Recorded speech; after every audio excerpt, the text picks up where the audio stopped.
Bonjour à tous. Bonjour, Monsieur Bruno Girard. Mais bonjour, mademoiselle. Vous êtes enseignant, chercheur en sciences de l'information et de la communication au CUFR. Aujourd'hui, vous nous présentez une conférence intitulée « La circulation des images ». Il s'agira de nous expliquer la manière dont les images circulent à travers le temps et à travers les cultures. Vous nous expliquerez comment le support et le contenu symbolique des images contribuent à transformer certaines d'entre elles en images virales. Comment prendre garde aussi à ne pas être manipulé par les images? Nous vous remercions, Monsieur Bruno Girard, d'avoir accepté notre invitation et nous vous souhaitons la bienvenue dans ce cycle des conférences publiques du CUFR. Je vous laisse maintenant la parole. Merci bien. Bon, bonjour. Voilà, j'ai choisi de sortir un peu de ma zone de confort puisque je vais m'intéresser à l'anthropologie des images sans être moi-même un anthropologue. Je connais un peu mieux les images, mais l'anthropologie, je m'y suis intéressé à l'anthropologie pendant ma thèse à travers le travail d'Abby Warburg et dont j'ai connu l'existence à travers les écrits de George Duberman. Alors vous avez ici, simplement c'est un transparent qui permet d'introduire l'idée de la circulation. Vous avez donc trois images, en fait, trois images. L'une représente une sculpture qui est le Laocoon, une sculpture très très célèbre, dont on avait retrouvé une trace en l'an 1506. Et qui a inspiré, tu veux que je me lève, oui, et qui a inspiré les artistes de la Renaissance, qui ont réutilisé le motif, qui ont reproposé des sculptures et toutes sortes d'œuvres qui sont parties de cette œuvre-là. Vous avez à gauche, finalement, une danse des serpents, avec les Indiens Hopi. C'est un lieu qui se trouve en Arizona, vers le Nouveau-Mexique aussi, dans lequel Abby Warburg, qui pourtant étudiait les œuvres de la Renaissance, s'est déplacé là-bas et a fait donc toutes sortes de constatations sur quelque chose qui, dans les images, circule. Quand je parle de circulation des images, c'est à la fois ce qui circule, les images qui circulent, c'est pour ça qu'on étudiera les médiums, mais aussi ce qui circule dans les images. Ça sera la deuxième partie de mon intervention. Et là, il y a bien quelque chose qui circule avec ces serpents, et au milieu, une œuvre de Picasso qui correspond à une soupe d'anguille. Alors pourquoi j'ai choisi cette illustration?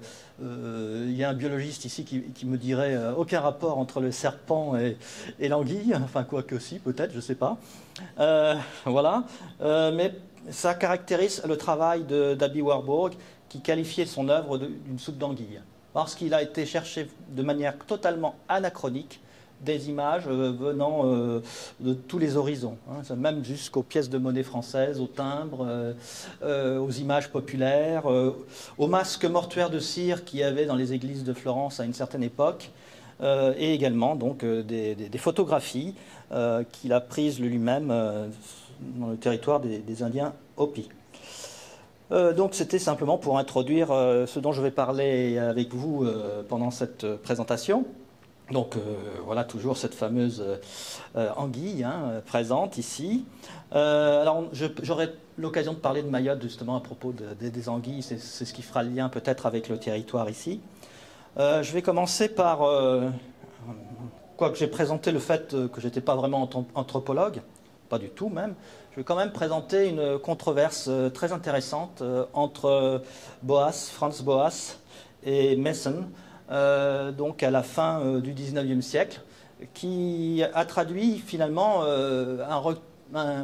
une réflexion sur les orientations que prenait l'anthropologie à cette époque-là. Ensuite, comme je l'ai dit, indiqué dans mon résumé, je m'intéresserai aux images, au médium des images. Qu'est-ce que c'est qu'un médium et pourquoi la société occidentale a déconsidéré le médium pour ne s'intéresser qu'aux images elles-mêmes. Elles les ont désincarnées. hein, alors que le médium est aussi important pour comprendre justement cette circulation. Et j'utiliserai notamment un auteur que j'ai découvert, malheureusement je l'ai découvert un peu tardivement. Je crois que si je l'avais découvert un peu plus tôt pendant ma thèse, ça aurait réorienté tout mon travail. Après, je parlerai de quelque chose qui se rapporte cette fois-ci beaucoup plus à la thèse que j'ai réalisée en 2013 sur la plasticité des motifs, qui fait que si les images circulent, c'est justement parce qu'elles ont une plasticité particulière qui se prête bien à la circulation dans l'espace et aussi, surtout, dans le temps, sous forme d'anachronisme. Enfin, quand les images flirtent avec les images, oui, alors ça c'est un truc qui est resté, mais je me souviens plus trop ce que j'ai voulu dire à ce moment-là, je verrai bien, mais on ira plutôt voir du côté du cloud, où sont les images maintenant, hein, elles sont maintenant soi-disant dans les nuages, sont-ils des supports complètement dématérialisés? Si c'est le cas, ça remettrait en cause la considération qu'ont les anthropologues sur les images à partir des médiums. Mais ce n'est pas le cas, bien entendu, puisqu'il y a toujours des fichiers. Voilà, donc j'en parlerai, je dirai quelques mots là-dessus en titre de conclusion. Alors je vais tout de suite parler de cette controverse entre Boas et Mason, parce que en fait Mason il a organisé les collections du National Museum à Washington, Smithsonian Institution, et il a une manière de classer les objets, les artefacts, de manière qui n'a pas plu à Franz Boas. Puisqu'en fait, par exemple, comme on a fait sur le bateau, pour ceux qui étaient présents sur le Marion Dufresne, il a présenté des masques qui avaient certaines ressemblances, mais il y avait donc une galerie de masques qui provenaient du monde entier. D'accord? Et donc il les a rassemblés en se basant sur une forme de ressemblance. Et ça a beaucoup heurté Franz Boas, qui lui était plutôt quelqu'un qui travaillait sur le terrain. Hein, et quand on dit sur le terrain, c'est-à-dire vivre avec les Inuits, par exemple, ou les Kwakiutl, pour essayer de recueillir les textes. Ce qui intéressait Franz Boas, ce n'était pas tellement les images, même s'il a fait un livre qui s'appelle Primitive Art. Ce qui l'intéressait, c'était plutôt les textes. Recueillir les textes de peuples, de tribus qui nécessairement étaient en train de totalement disparaître de la Terre, pour avoir une base de travail et d'étudier la langue, la linguistique de tous ces peuples. Donc pas trop tellement sur les images. Et donc voilà ce qu'expliquait Mason lorsqu'il a fait son exposition, et qui semble être pour Franz Boas une erreur vraiment grave, commise par ce conservateur. Les anthropologues expliquent les inventions semblables observées dans différentes parties du monde par l'une des causes suivantes. On est bien sûr au XIXe siècle. La migration de telle ou telle race responsable de l'invention. C'est-à-dire qu'il y aurait une diffusion des objets, des œuvres, des rites, à travers la circulation des personnes. Il y a aussi la migration des idées, à savoir qu'une invention peut être trouvée par telle race et tel peuple et ensuite enseignée ou prêtée à des populations éloignées dans le temps et l'espace. Il est vrai que, par exemple, le colonialisme espagnol au Mexique a fait que les représentations antérieures ont été supplantées par les représentations espagnoles. Troisième point, dans la culture humaine comme dans la nature, des causes semblables produisent des effets semblables. Donc là, est-ce que c'est le cas dans la nature?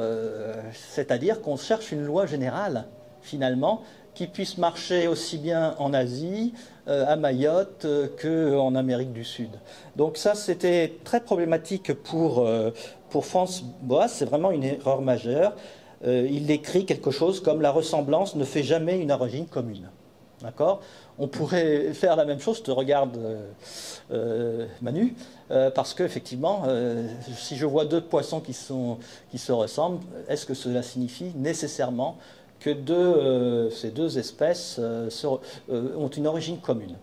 Mais malgré tout, quand je prends l'exemple des poissons, c'est en réalité une comparaison pertinente pour Mason, parce que, bien entendu, il calque dans le domaine de l'anthropologie ce que les savants des sciences de la vie étaient en train d'observer au niveau du vivant. Donc la science anthropologique a copié finalement certaines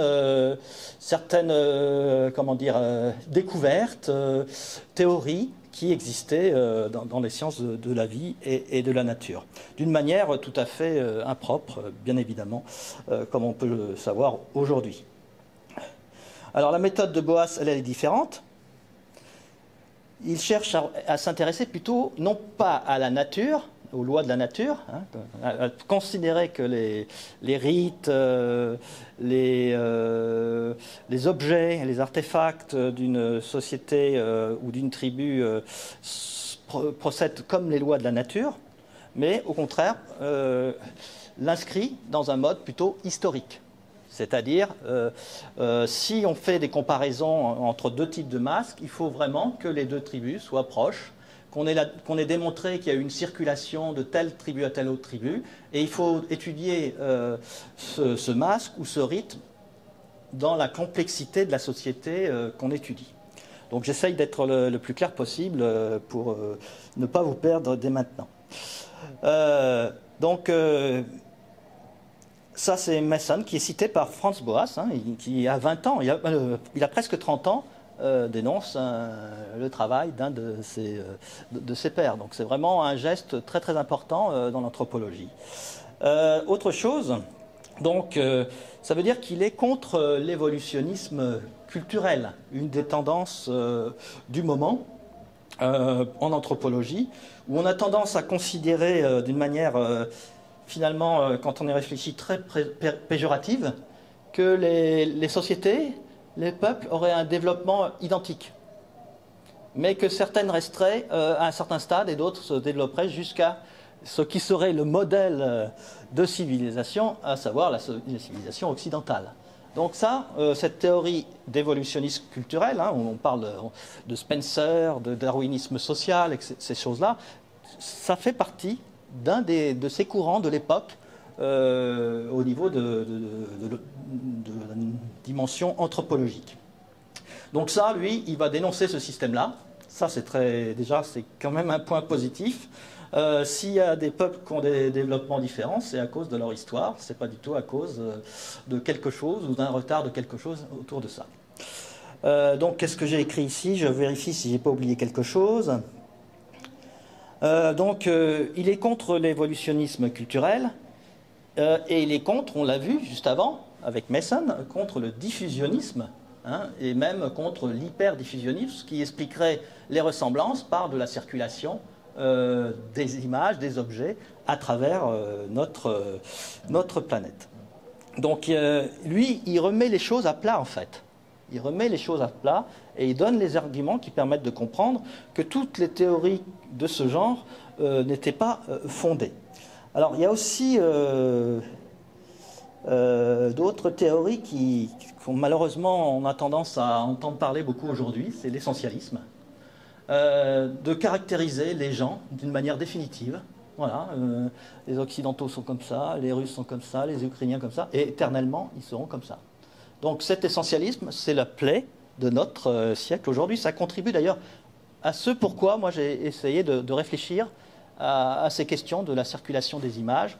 Je trouve que malheureusement ceux qui ont des positions politiques avancées ont une certaine tendance à appliquer ces règles d'essentialisme qui conduisent bien évidemment au racisme. Alors, donc les stéréotypes, c'est vraiment l'emploi des stéréotypes et de juger, de trouver l'essence de chaque peuple et de la caractériser de manière définitive, de la graver dans le marbre. Et ça, c'est quand même quelque chose que Boas aussi a contre-attaqué. Donc je pense que j'ai été clair là-dessus. Si vous voulez m'interrompre, bien que nous soyons très nombreux et poser des questions en même cours, on peut le faire. Donc j'ai dit contre le diffusionnisme culturel, donc c'est un peu une reprise de ce que j'ai dit tout à l'heure. Voilà, il va écrire « Il n'est plus personne pour croire que les légères ressemblances qu'on observe entre les cultures d'Amérique centrale et celles d'Asie orientale suffisent à démontrer de manière satisfaisante l'existence d'une connexion historique. » Alors finalement, le petit jeu que nous avons fait pour ceux qui étaient sur le bateau, de vous présenter une série de masques et de vous demander d'où est-ce qu'ils pouvaient provenir, m'a servi, peut-être presque à titre expérimental, à vous faire prendre conscience que la ressemblance ne fait pas l'origine. Par contre, ça ne veut pas dire que tel rite n'a pas... Par contre, il y a une autre idée que Boas développe. Je qualifierais ça de léger diffusionnisme, c'est-à-dire qu'en fait, les rites n'évoluent que grâce à des apports étrangers. D'accord ? Donc ça, c'est un point important. D'ailleurs, Lévi-Strauss, j'ai découvert ça assez récemment, décrit également, avec des inversions, etc. Mais il y a toujours, pour qu'un rite évolue, pour qu'un objet évolue, il faut qu'il emprunte des choses étrangères. Donc, ça veut dire quoi? Moi, je suis très content de ça. Ça veut dire qu'il n'y a pas de culture qui soit pure. La culture pure, ça n'existe pas. Voilà. Alors, on peut politiquement vouloir créer cette culture pure, mais en réalité, la culture évolue au gré des apports qui proviennent de différentes régions. Mais la différence qu'il fait par rapport à Mason, c'est que ça ne vient pas d'Asie, s'il n'y a pas une preuve tangible qu'il y a eu circulation, soit commerciale, soit d'objets, soit de compétition, etc., à travers ces éléments-là. Il cite d'ailleurs l'exemple de l'Alaska et de la Sibérie. Là, il y a des preuves qui démontrent qu'il y a eu bien circulation d'objets, de pratiques, depuis la Sibérie jusqu'en Alaska. Voilà. Donc ça, c'est très intéressant de penser à ça.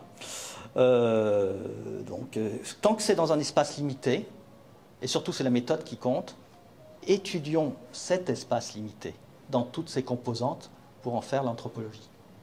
Et n'essayons pas de comparer. Si on utilise une méthode comparative, alors c'est vraiment serré à un territoire. Les scientifiques parleraient de, comment vous appelez ça, vous, des carrés, là les patchs. Voilà. Du coup, je m'interroge parce que du coup, sur la troisième phase, c'était l'origine environnementale, ce que nous on appellerait l'origine environnementale, qui détermine le masque. Et ça, du coup, c'est un autre processus que le premier à venir en avant, mais du coup, que tu ne récuses pas, en fait. Alors, moi, je ne suis pas anthropologue, je ne récuse rien. En réalité, je te présente les querelles de l'époque. Ce qui va m'intéresser, c'est autre chose. Simplement, Boas apporte une rigueur intellectuelle dans l'anthropologie. On ne peut pas tout comparer. Ce n'est pas parce que deux choses se ressemblent qu'elles ont été en contact. Non, mais pas pour le coup.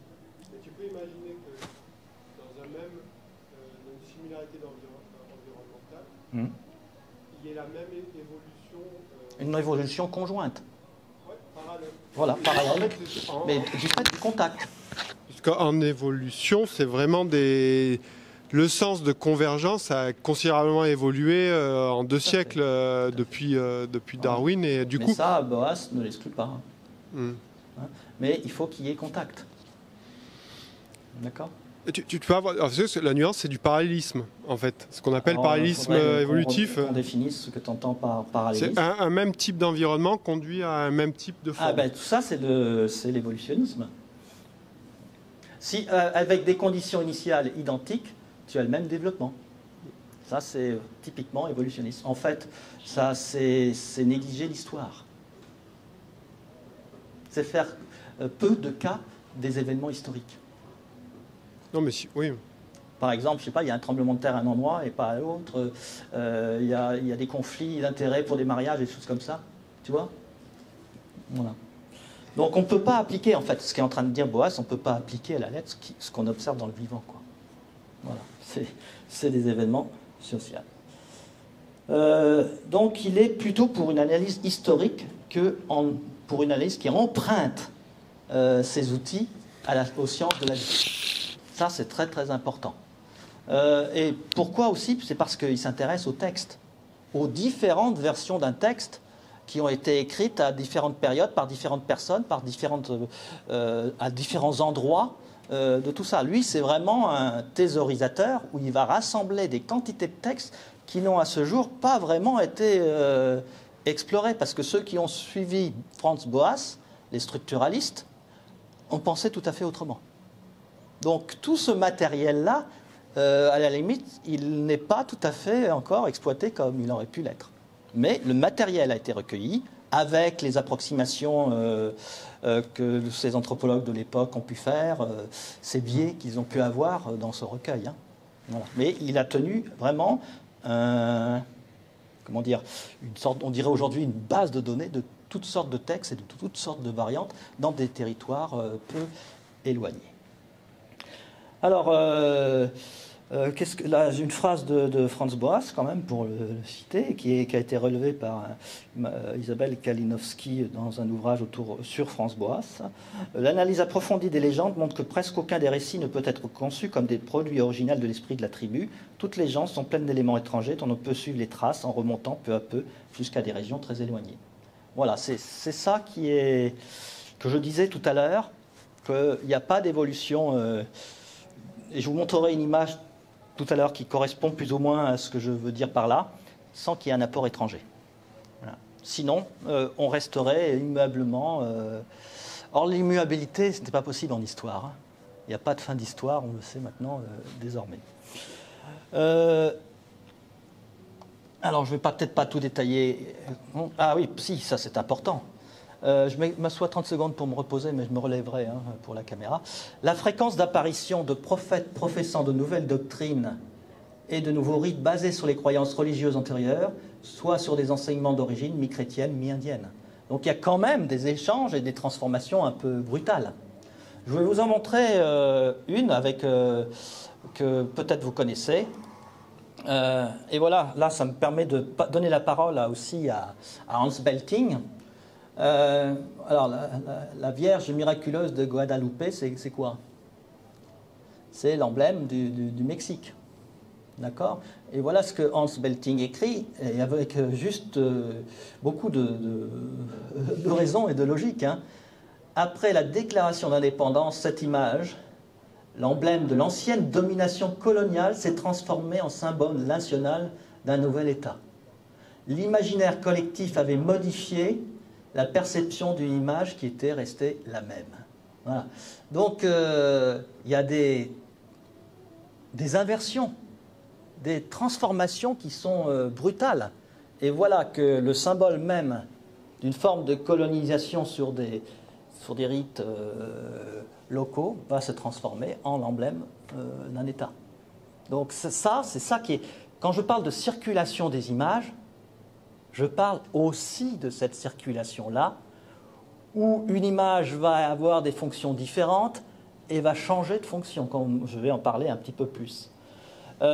Tyler, qui était aussi un anthropologue, un peu diffusionniste, un peu évolutionniste aussi, découvre par exemple, et ça c'est Georges Duberman qui le dit, les ornements des antiques couteaux sacrificiels côtoient les éperons des vaqueros mexicains. Qu'on utilise encore le système de numération précolombien.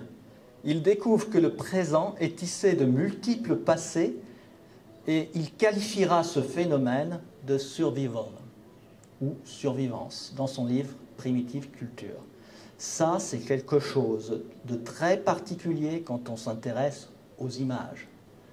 Quelque part, une image, on ne part jamais d'une page blanche. Une image, elle a toujours une histoire. Toute trace que vous dessinez, elle a toujours une histoire de quelque chose avant. Voilà. Ça, c'est une chose qu'a découvert un certain nombre de penseurs qui ont fondé tout simplement l'iconologie.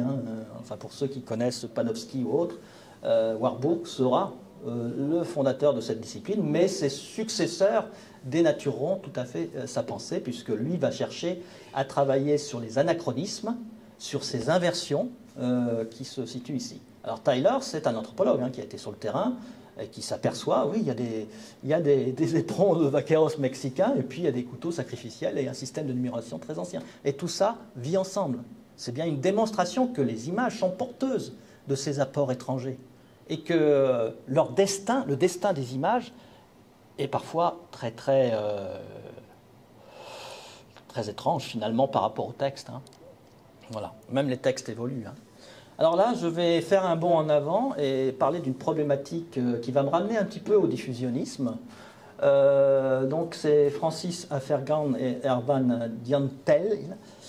Je pense que j'ai dû faire une faute, je vérifierai. Voilà ce qu'ils disent, et c'est très important de le comprendre, ça. Traditionnellement, l'ethnologie a toujours été considérée comme la science des sociétés et des cultures dites traditionnelles. Elle fut contrainte parfois à son corps défendant, et pour mieux circonscrire son objet d'étude, d'exagérer le fossé séparant ces sociétés dites traditionnelles des sociétés dites modernes, voire postmodernes, si on pense à Lyotard. C'est ainsi que les ethnologues américanistes, africanistes, océanistes se sont employés à décrire avec beaucoup de minutie les us et coutumes, les rituels sacrés et profanes, les diverses versions mythologiques, croyances dans l'au-delà, système de parenté, etc., etc. Et tout se passe comme si ces descriptions devaient valider et légitimer, et c'est ça le problème, le fameux grand partage entre eux et nous.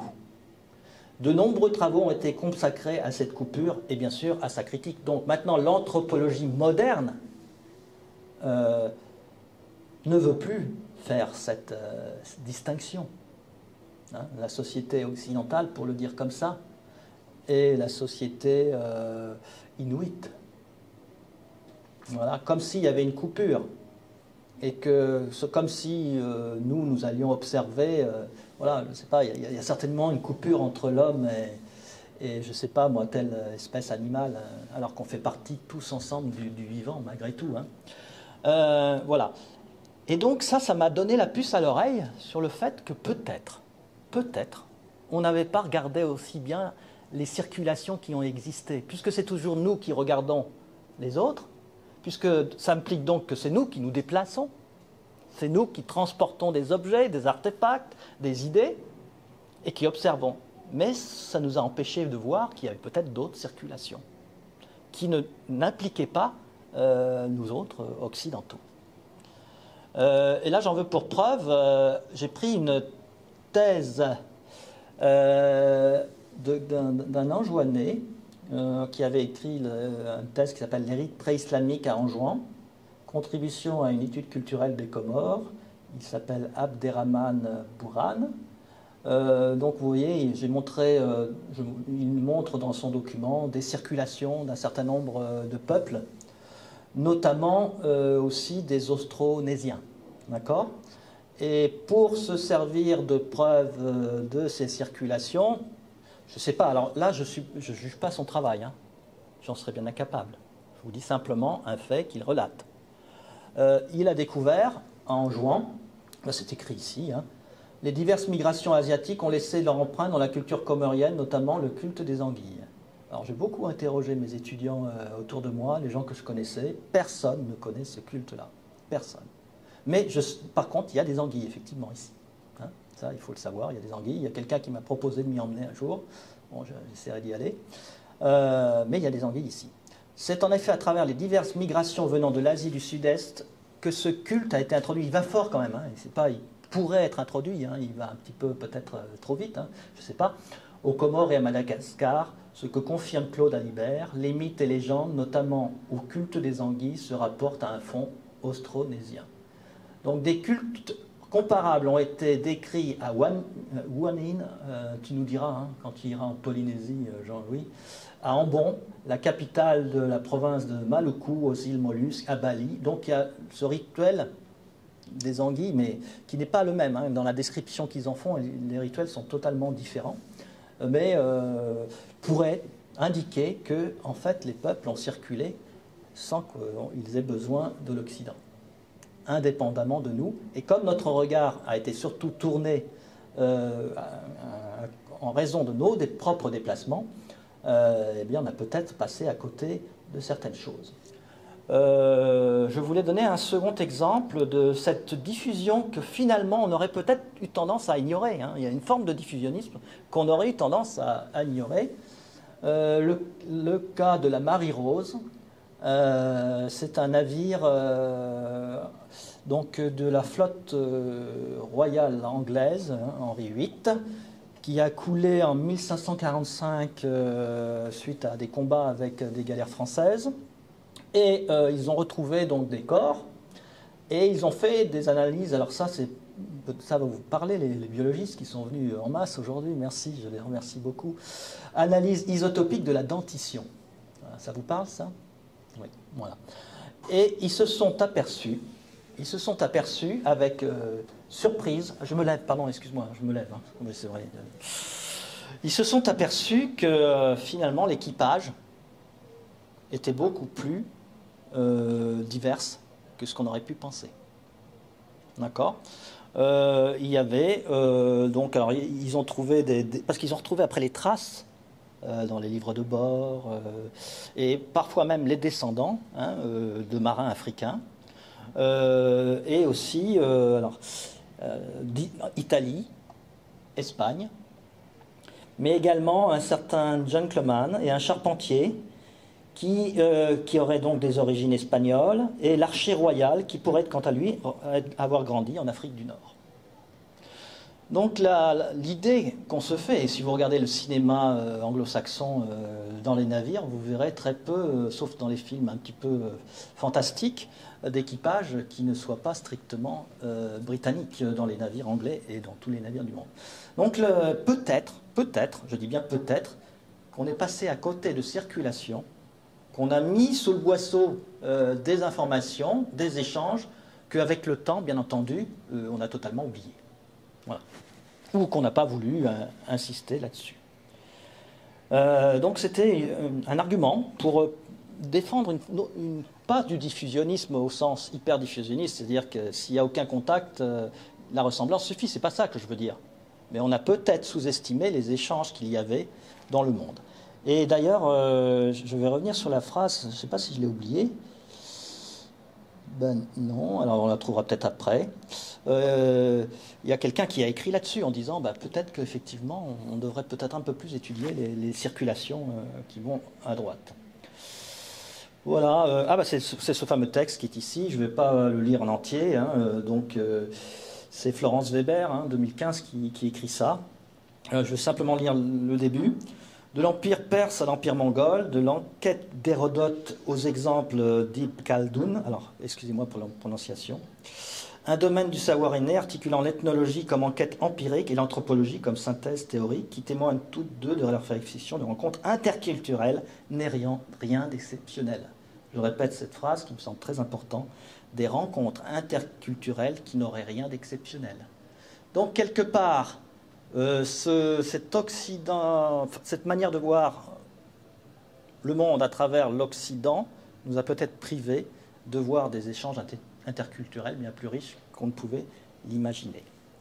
Donc, et puis on s'estime toujours la génération la plus développée, bien évidemment, par rapport aux autres générations antérieures. Longtemps, nous avons cru à l'image de société immobile. Voilà, si on pense aux stéréotypes sur la société médiévale, on imagine le gars dans son village, ou je sais pas quoi, confinés depuis l'an 1000 dans leur terroir, image à laquelle la première modernité aimait réduire son passé pour magnifier sa différence, forcément. Nous sommes le siècle, comment on appelle ça là, la globalisation, voilà. Nous sommes l'époque de la globalisation et quelque part, on est fiers de cette globalisation, ce qui fait qu'on ne regarde peut-être pas que les échanges interculturels ont été assez nombreux dans le passé.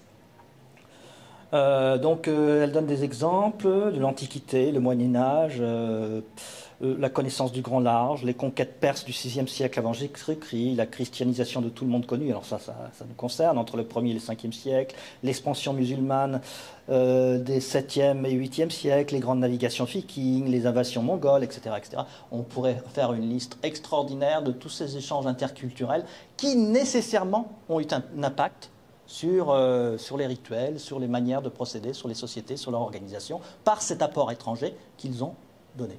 On pourrait relever dans la langue française tous les apports étrangers dont elle comporte. Alors, je passe très très vite. Là, vous avez une image d'un potlatch.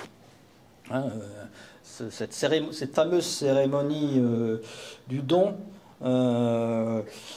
qui a été étudiée maintes fois, hein, qui est un peu étrange hein, quand on la voit. Alors il y a un auteur qui a dit les Manzaraka, quelque part, ça se rapporte un petit peu au potelage aussi. Mais ça, je prends vraiment précaution, hein, c'est pas moi qui le dis. Il y a une surenchère, c'est-à-dire que dans cette question du don, il y a aussi une position dans l'ensemble du groupe. Et donc, plus le don est important, plus votre position est importante. Enfin, il y a quelque chose de cet ordre-là. Alors, je suis bien loin d'être un spécialiste de cette question-là, mais c'est particulièrement intéressante. Pourquoi je vous montre cette image? Parce que c'est une photo que Franz Boas a fait prendre avec le photographe qui l'accompagnait. Donc, c'est bien la preuve que, bien qu'il s'intéressait au texte, il n'a pas hésité à illustrer ces textes d'images, peut-être pour aider à la compréhension. Mais son objectif, c'était le texte. Alors j'aborde maintenant ma deuxième partie. Il me reste combien de temps Oh, ben ça va, ça va. J'en ai que 10 parties. Non, je plaisante. La question des médiums, comme vous voyez ici. Donc là, c'est Hans Belting qui m'a apporté cette idée qui me paraît vraiment, pour moi, fondamentale. Ouais. Et il écrit notamment: la théorie des signes est l'une des réussites les plus probantes de l'abstraction moderne, car il a établi le partage entre le monde des signes et le monde des corps.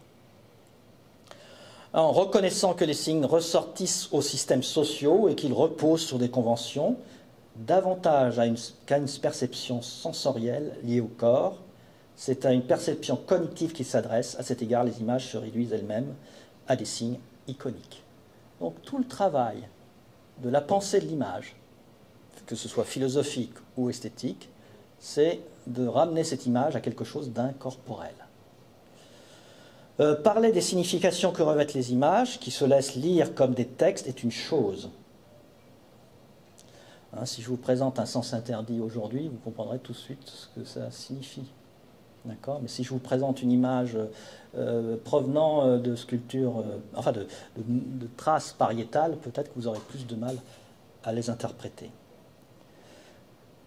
Une image, en réalité, et moi ça fait depuis que je suis dans les études esthétiques, dans l'étude de cinéma, pour moi, jamais une image n'a été un texte. Jamais. Jamais. L'image va toujours au-delà du texte. Débattre du sens que les images acquièrent et possèdent dans toutes les sociétés est une autre. Voilà. C'est une question anthropologique. Hein. Son livre, c'est pour une anthropologie de l'image. Donc, il défend une position anthropologique par rapport à l'image. Ça signifie que votre sens interdit, peut-être que dans 1000 ans, il aura un sens totalement différent de celui d'aujourd'hui. Qu'est-ce que je voulais dire ? Il y a une autre citation de Aumont. Alors pour ceux qui connaissent les études liées aux images, Aumont, c'est quelqu'un d'incontournable. Et il écrit en 1996 : « Or, s'il est un des résultats des entreprises sémiotiques de notre siècle, c'est bien que les objets du monde sont moins des phénomènes que des signes. » Voilà. Et voilà finalement le drame occidental, enfin voilà, le drame intellectuel du moins, sur les images, que d'avoir séparé les images de leur médium et du corps. En réalité, voilà ce qu'il dit en substance Hans Belting, que je vous lis. Tout ce qui se passe sous nos yeux, qu'il s'agisse de la vision physique ou du regard intérieur, et c'est ça qui est intéressant, se laisse élucider en images. Tout cela se passe donc au niveau du corps. Cela relève le fondement anthropologique de toute image. Donc, pour une anthropologie de l'image et contre, finalement, ce qu'on appelle la sémiologie, qui désincarne l'image, qui l'enlève du corps, qui l'enlève d'un point d'où elle a été émise, d'où elle a été regardée. Et ça, moi-même, je suis sémiologue, donc j'ai fait ce travail-là forcément, puisque les images, où est-ce que je les vois? Où est-ce que je les trouve? Je les trouvais dans les musées. Hein. Les sculptures qui se trouvaient peut-être en Égypte, je les trouve au musée du Louvre. Je ne la vois plus sur le lieu où elle a été créée, où elle a été vue. Et même maintenant, je ne vais même plus au Louvre, puisque l'image, je la trouve sur Internet, disponible à tout moment, et je peux en parler. Elle est complètement désincarnée de son histoire, du contexte qu'il a vu naître, de l'usage qu'on en a fait à certaines périodes, et donc du sens que cette image a représenté. Et ça, c'est finalement, ce qu'apporte Hans Belting, c'est de dire, ben voilà, il faut étudier. Alors je vais peut-être y venir, je vais peut-être aller un peu plus vite pour ne pas vous saouler. Je ne me placerai ni du point de vue de l'histoire de l'art, ni celui de la médiologie. Alors médiologie, hein, vous savez aussi ce que c'est, hein, c'est l'analyse des techniques, des technologies. Donc quand on regarde une œuvre d'art, on peut dire, bah, tiens, c'est intéressant, le multimédia, les nouvelles technologies, etc. On va étudier plutôt le dispositif que ce que contient l'image. Et puis vous avez les sémiologues qui vont étudier l'image en faisant abstraction de tout le reste. Donc lui, il a une position un petit peu différente de nos conceptions occidentales, quelque part, il met en cause l'universalité de l'image aussi. Les images ne sont pas des outils universels. Aucune conception de l'image ne saurait se dérober à cette relation qui lie d'un côté l'image à un corps spectateur, de l'autre au médium support qui la véhicule. Je considère cette proposition comme une prémisse indispensable à toute nouvelle approche de l'image. Et il dit notamment que les images mentales et le tableau que je regarde dans un musée, c'est la même chose. Et ça, ça nous choque. Nous, on a mis les images mentales à part. Alors que, dans bon nombre de cultures, l'une et l'autre, c'est exactement la même chose. Donc vous voyez, il y a quand même des différences de nature anthropologique qui fait qu'on n'aborde pas les images de la même manière suivant l'endroit où on se trouve. Donc lui a intégré finalement ce triangle entre l'image d'une part, le médium d'une part, hein, donc celui qui porte l'image sans lequel on ne la verrait pas, hein, voilà, et le regard, puisque finalement le sort de toute image, c'est de devenir une image mentale finalement. Hein. Je ne sais pas si je vous dis tout de suite la Joconde, qu'est-ce qui vous vient immédiatement à l'esprit? Vous avez une image qui apparaît dans votre cerveau immédiatement. Médium, donc tout support ou tout autre dont les images ont besoin pour accéder à leur visibilité. Et il écrit donc, si l'histoire des images est une histoire, c'est que de tout temps l'homme a utilisé différents médiums, c'est-à-dire des moyens historiquement déterminés, ça c'est important. Quand je vais, je ne sais pas, aller dans une grotte et que je regarde un dessin, une forme qui a été dessinée à même la grotte, quand je vais les visiter, ce n'est pas du tout la même chose que quand je vois une image à travers mon smartphone. Ce n'est pas du tout la même chose.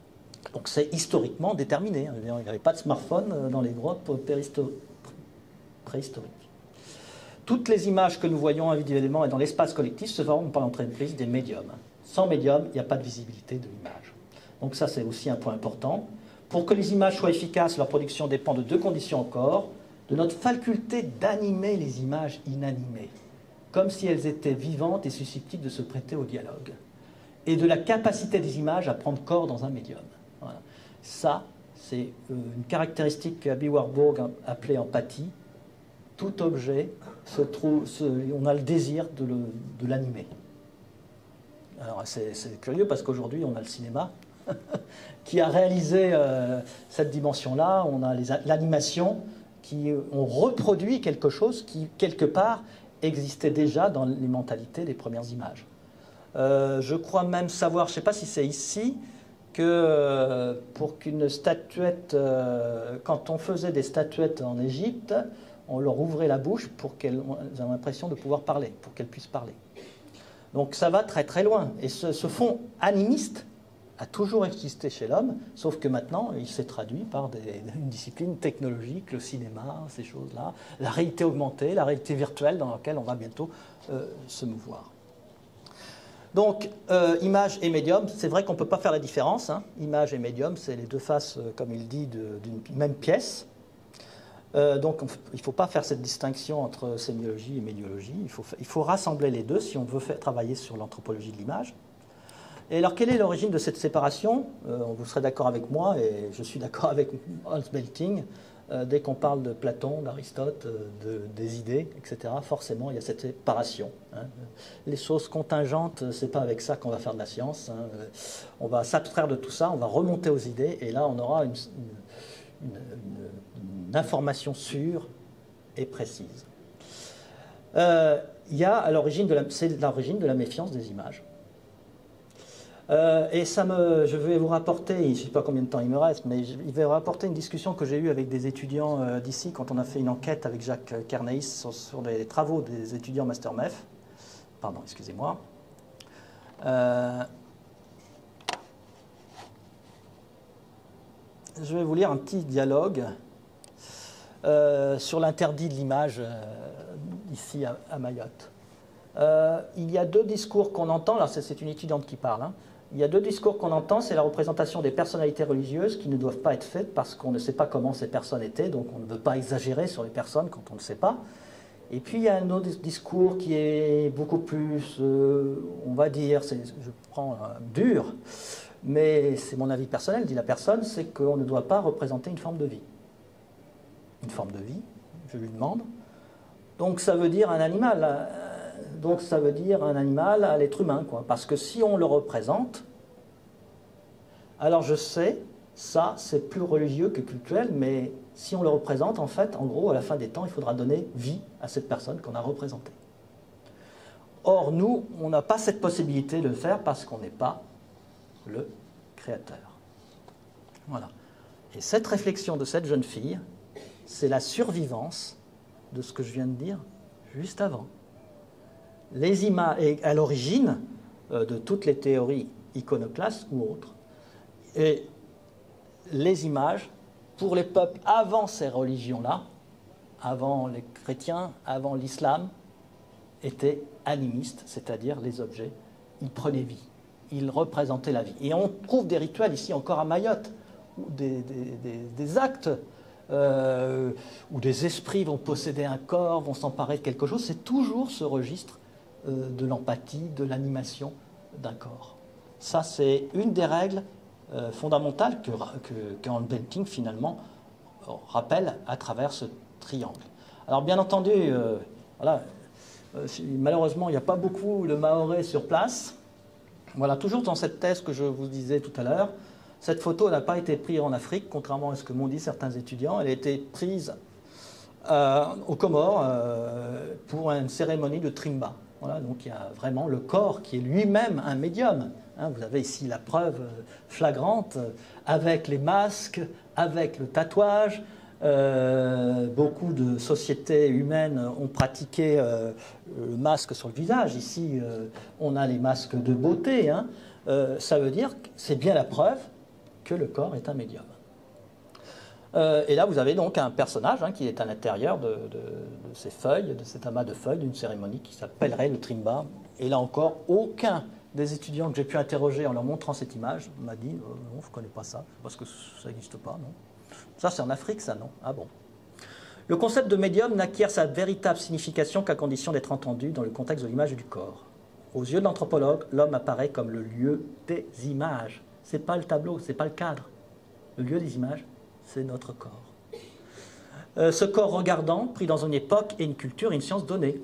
C'est-à-dire qu'à partir du moment que tel tatouage, on peut le dater, on peut lui donner son origine géographique, on peut faire plein de choses, vraiment, on peut le dater. Alors j'espère que je n'ai rien oublié. Le corps est lui-même support d'image. Alors voilà une petite image sur notre modernité avec un film que vous connaissez bien, Matrix. Quel est le principe de Matrix, hein? C'est-à-dire qu'on est quasiment des purs esprits, quoi. On vit dans un monde totalement virtuel et notre corps est simplement entretenu, alimenté pour qu'on puisse vivre dans ce monde totalement virtuel. Et même s'il n'utilise pas cet exemple, Hans Belting, il rappelle que les sociétés d'aujourd'hui, quelque part, les sociétés modernes d'aujourd'hui, par les technologies de réalité virtuelle ou autres, font de plus en plus abstraction du corps. Et c'est normal, puisque nos théories sur les images font cette abstraction-là. L'homme n'apparaît plus comme le maître des images, mais comme le lieu des images qui occupe son corps. Il y a donc un rapport entre le corps et l'image à travers le médium, etc., etc. Donc lui, il ramène finalement dans l'histoire des images, dans même les fonctions de l'image, quelque chose qui a un rapport avec le corps. Alors là, je vais aller un petit peu plus vite. Donc je peux dire qu'elles sont tout médium, parce qu'il y a un médium, elles sont historiquement situées. Hein. Quand on voit un tableau, on peut dater ce tableau. Quand on voit une photographie des années 60, on peut la dater. Quand on voit un film des années 60, on peut le dater à cause de la couleur qui est utilisée. Assurant une permanence. Le rôle des images, c'est quand même... Vous savez d'où vient le mot imago?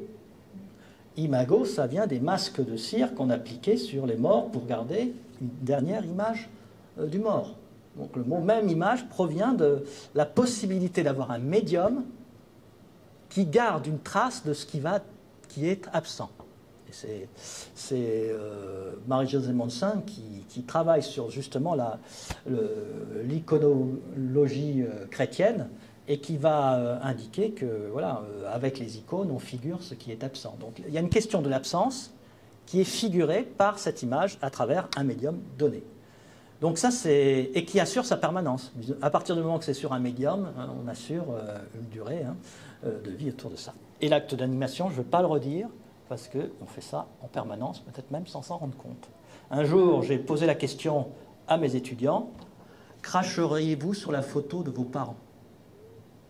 Et tous mes étudiants, vous ne l'êtes pas, choqués, pendant que vous avez vécu, ont été choqués que je leur pose cette question-là. Bien sûr que non, monsieur, je ne cracherai jamais sur la photo de mes parents. Pourquoi?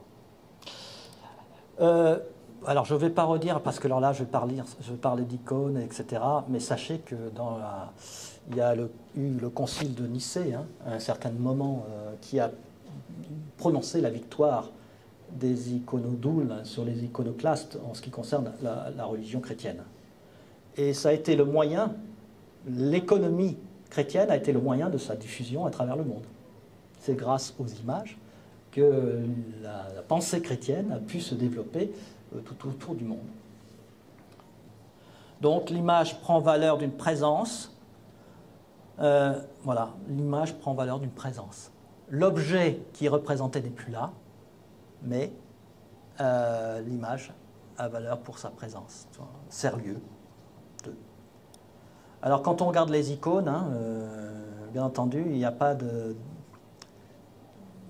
d'idolâtrie ici, puisque c'est à travers l'icône que la divinité nous regarde. D'où les perspectives inversées dans les icônes orthodoxes. Alors, je vais parler de choses un peu plus concrètes maintenant, avant de terminer sur Aby Warburg. Donc, la mobilité des médiums, je me suis amusé à faire une petite liste. Les images sont comme des nomades qui se déplacent dans le temps, on a vu, d'un médium à l'autre. L'histoire des images a toujours été une histoire de leur médium, en fait. Quand on fait l'histoire des images, on s'en rend compte peut-être l'histoire de leur médium. Elles ont été sur les corps, elles sont toujours à nouveau. Tiens, ça serait intéressant de se poser la question pourquoi les tatouages, maintenant, aujourd'hui, ont tant dans nos sociétés de vigueur. Tatouages, peinture sur le visage, masque. En tout cas, ce qu'on peut dire sur cela, ils ne sont visibles qu'à leur contact. C'est-à-dire que si tu as un tatouage, je ne verrai ton tatouage que je suis à côté de toi ou si on prend une photo de ton tatouage. Mais avant l'Internet, avant tout ça, si tu n'étais pas à côté de moi, je ne voyais pas ton tatouage. Voilà. Dans les lieux sacrés ou profanes, je vous rappelle que les peintures rupestres, les arts décoratifs, il fallait se déplacer pour aller les voir. Les lieux sacrés, il fallait se déplacer pour aller les voir. Il y avait des rituels, on se déplaçait et on allait voir ces objets sacrés. Ça a un peu disparu finalement, puisque maintenant ils arrivent sur votre smartphone. Sur des sculptures monumentales, intransportables ou transportables, autrefois situées quelque part, dans un lieu, dans un paysage, dans un décor, et qui finissent maintenant dans les musées. Sur des objets en céramique on invente la fabrication en série, et donc ils sont transportables, démultipliables. Là, bien entendu, il faudrait parler de Walter Benjamin. Placés dans un cadre, prévu pour être transportés, passer de main en main, finir parfois dans les musées. Sur du papier photographique, reproduisible infini, sur de la pellicule, figure en mouvement, duplicable, bobine transportable, visible en salle collectivement et sur le cloud. Visible de partout sur les écrans, lieu de stockage indifférent. L'image que vous êtes en train de regarder sur votre smartphone pour passer le temps, le jeu auquel tu joues, là, il est actuellement situé où? Tu ne le sais pas. Mais pourtant, il est situé, bien sûr, quelque part. Le nuage, c'est pas n'importe où. Alors, je vais peut-être terminer, parce que ça mériterait une deuxième conférence, en fait, Jean-Louis. sur Aby Warburg et la survivance des images. Je l'ai un peu esquissé avec Tyler. Hein. Les images se transforment d'époque à époque. Ils ont un sens à un moment donné, ils ont le sens totalement inverse à l'époque suivante. Et pourtant, c'est la même image. Et donc, voilà, Aby Warburg, le fondateur de l'éconologie, il avait une position très diffusionniste, si on peut dire. Hein. Quand il écrit « Seule la connaissance étendue de la culture religieuse de l'Antiquité permettrait de tirer profit de l'étude des vestiges de la civilisation indienne ». Donc, c'est un vieux livre à feuilleter, Athènes et les Indiens, rien que des cousins. Voilà, alors si on peut voir la chose de cette manière-là. Alors ça, c'est peut-être pas forcément la direction que je prendrai avec lui, mais je ne sais pas si vous avez entendu parler de son atlas Mnémosyne, où il rassemble des motifs dans des panneaux avec des illustrations, où vous allez trouver des illustrations antiques, hein, des sarcophages antiques, des tableaux de la Renaissance, des timbres postes, des illustrations de publicité, etc. Il va tout mettre pourvu que, quelque part, il y a une circulation, sous forme de survivance, entre les images. Et donc, lui, il travaille plutôt pour une histoire non linéaire de l'art. C'est vrai que l'histoire de l'art a été organisée. On a parlé de courant, on est passé par telle époque, la couleur, la perspective. On peut avoir une vision théologique de l'histoire de l'art.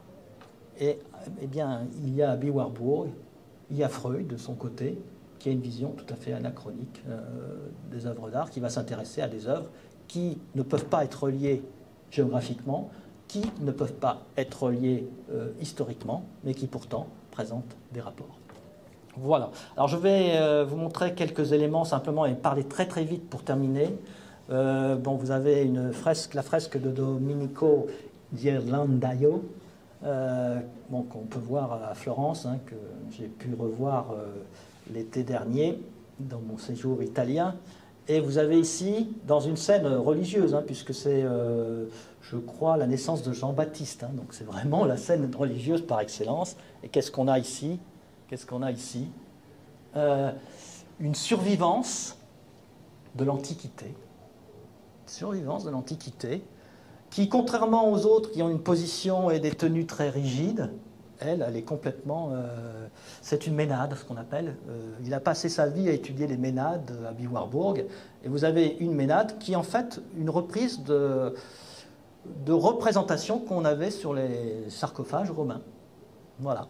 Et qui se trouve là de manière tout à fait incongrue. Mais qu'est-ce qu'elle fait là dans cette scène religieuse? Cette ménade païenne dans une scène religieuse chrétienne. Donc il y a tout un mouvement qui, par la découverte de ces éléments-là, fait que les images, quelque part, il faut s'en méfier, comme je le disais en préambule. Je vous montre simplement donc alors je ne sais pas comment ça s'appelle, une bosse antique ici, hein, sur un sarcophage. Là, la fameuse zoom sur ce... Vous avez ici une arme, là vous avez un plat. Et là, c'est une image que j'ai trouvée dans un film d'Andrei Tarkovsky, Le Sacrifice. Je vous montre une série de planches, alors vous ne les voyez peut-être pas à l'écran, si peut-être un peu, où quelque part ces ménades, elles sont là, de façon totalement incongrue, dans une histoire qui parle de désastre nucléaire. Voilà. Et quelque part qui incorpore dans le drapé ce désastre nucléaire dont on parle.